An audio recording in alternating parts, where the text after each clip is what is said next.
Assalamualaikum warahmatullahi wabarakatuh.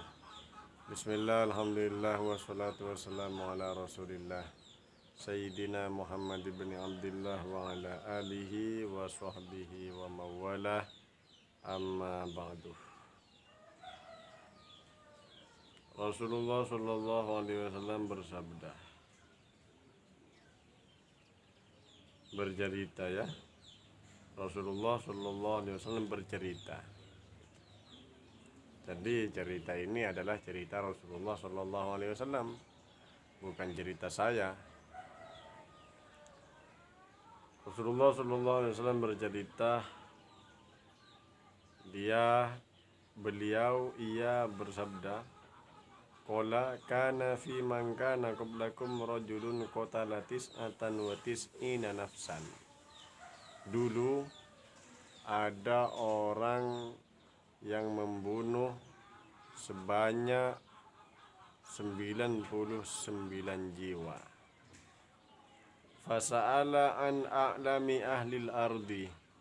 Kemudian dia bertanya-tanya tentang siapakah orang yang paling berilmu di bumi ini.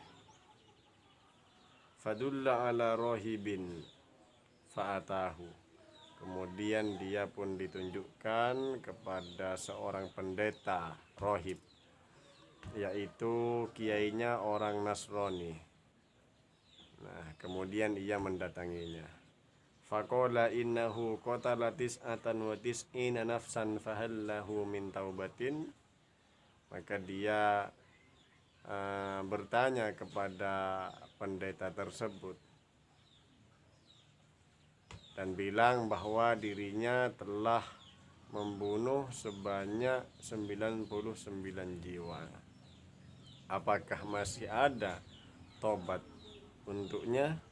Fakola. Maka pendeta tersebut bilang, la, tidak. Jadi kata rohib, kata pendetanya itu tidak. Rohib ini pendeta, maksudnya adalah kiainya orang Nasrani. Dinamakan rohib karena melakukan rohbaniyah. Apa rohbaniyah? Yaitu melarang dirinya sendiri untuk melakukan malal, sesuatu yang nikmat, termasuk adalah beristri. Makanya kalau kiainya orang Nasrani, orang Kristen, itu enggak menikah ya, karena melakukan rohbaniyah. Kata Allah Subhanahu wa taala, "Tsumma qafaina 'ala atharihim bi rusulina wa qafaina bi Isa ibn Maryam wa atainahul injila wa ja'alna fi qulubil ladzina tabauhu ra'fatan wa rahmah wa rahbaniyatan ibtada'uha." Jadi ada seorang yang sesat di antara kaum Nabi Isa. Mereka mengada-adakan rohbaniyah, yaitu melarang dirinya sendiri untuk melakukan perkara-perkara yang nyaman, yang memang dihalalkan oleh Allah Subhanahu wa taala, seperti nikah.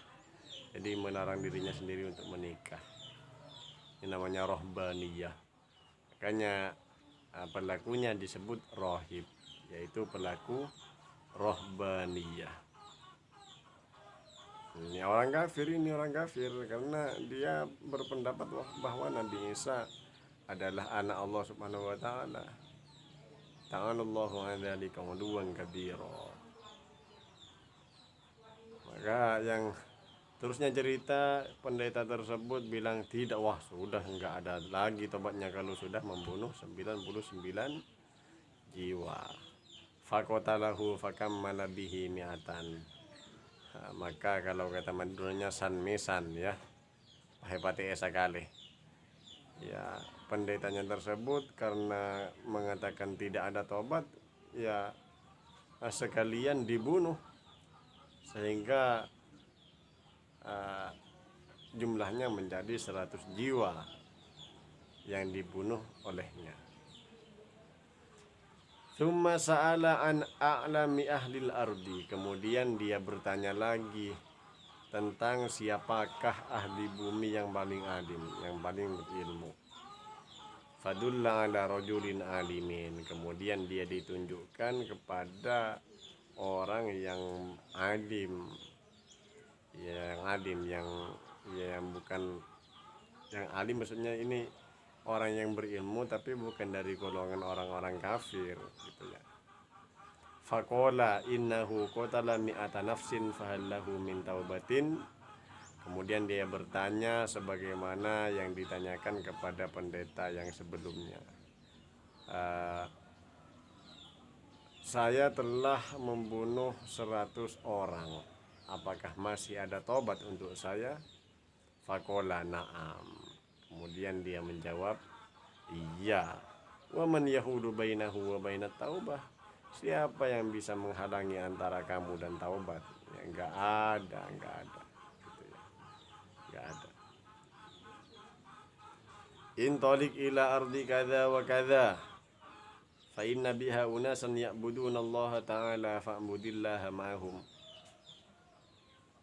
Tapi berangkatlah kamu kepada bumi sekian, karena di sana tempatnya orang-orang beribadah, maka beribadahlah kepada Allah bersama mereka. Wala tarji ila ardika, dan jangan sekali-kali kamu kembali kepada bumi kamu, kepada desa kamu, kepada tempat asal kamu. Fa innaha ardusu, karena sesungguhnya bumi kamu itu adalah bumi yang jelek.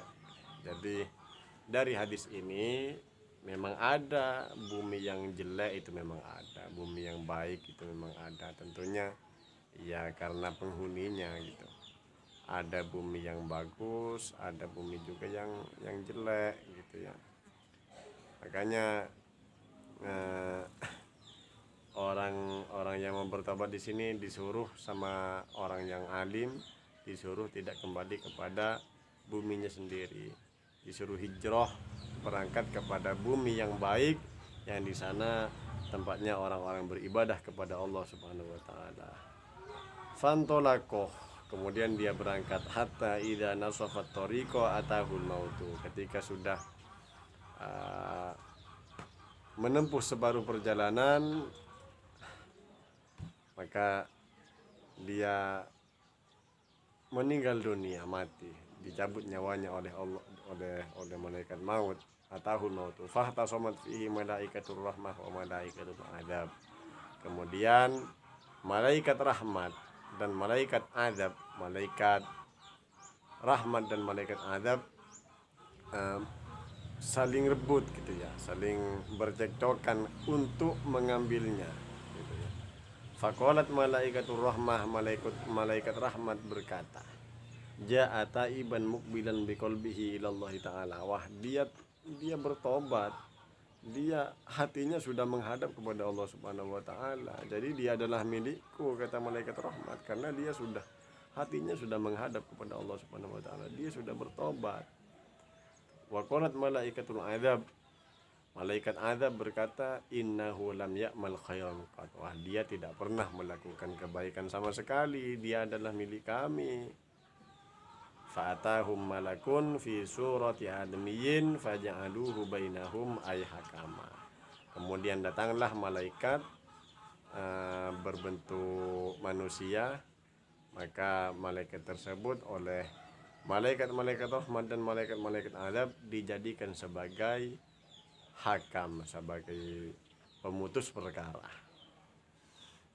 Fakolah, maka malaikat yang dijadikan penengah ini berkata, kisuma bainal ardain, ukurlah antara dua bumi, antara buminya sendiri dan buminya dan bumi yang dituju. Faila ayyatihi ma kana adna fahuwa lahu, maka lebih dekat kemana? Kalau lebih dekat kepada bumi yang baik, maka dia adalah milik malaikat rahmat. Kalau lebih dekat kepada bumi yang buruk, maka dia milik malaikat azab. Faqasu fawajaduhu atna ilal ardi allati arada faqabadathu malaikatur rahmah. Wa fi riwayatin fi sahih fakana ilal qaryati sholihati aqrabu bi shibrin faju'ila min ahliha. Wa fi riwayatin fi sahih fa wahallahu ta'ala ila hadhihi anta ba'adi wa ila hadhihi anta qarrabi wa qala kisu ma bainahuma fawajaduhu ila hadhihi aqrabu bi shibrin faghfira lahu. Maka Allah Subhanahu wa taala itu sebelum ditentukan, sebelum diukur antara lebih dekat kepada bumi yang mana, Allah Subhanahu wa taala itu berilham kepada bumi yang baik untuk mendekat, kepada bumi yang buruk untuk menjauh. Ini menunjukkan bahwa Allah Subhanahu wa taala telah menerima taubatnya orang tersebut, meski belum, kenyataannya ini masih belum benar-benar bertobat karena masih dalam perjalanan untuk bertobat gitu. Tapi sudah diampuni diterima oleh Allah Subhanahu wa taala. Maka setelah diukur ya, ternyata orang tersebut lebih dekat kepada bumi yang baik, sehingga dia pun diambil oleh malaikat rahmat. Ini adalah bentuk belas kasih Allah Subhanahu wa taala. Jadi sebesar apapun dosa kita, kalau kita minta maaf, bertaubat kepada Allah Subhanahu wa taala, maka pastinya kita diampuni oleh Allah Subhanahu wa taala. Tapi tentunya ada syarat-syaratnya kita taubat, yang tentunya banyak ustadz-ustadz sekitar kita yang tahu. Semoga ada manfaatnya. Wabillahi taufiq wal hidayah wa ridwan inayah.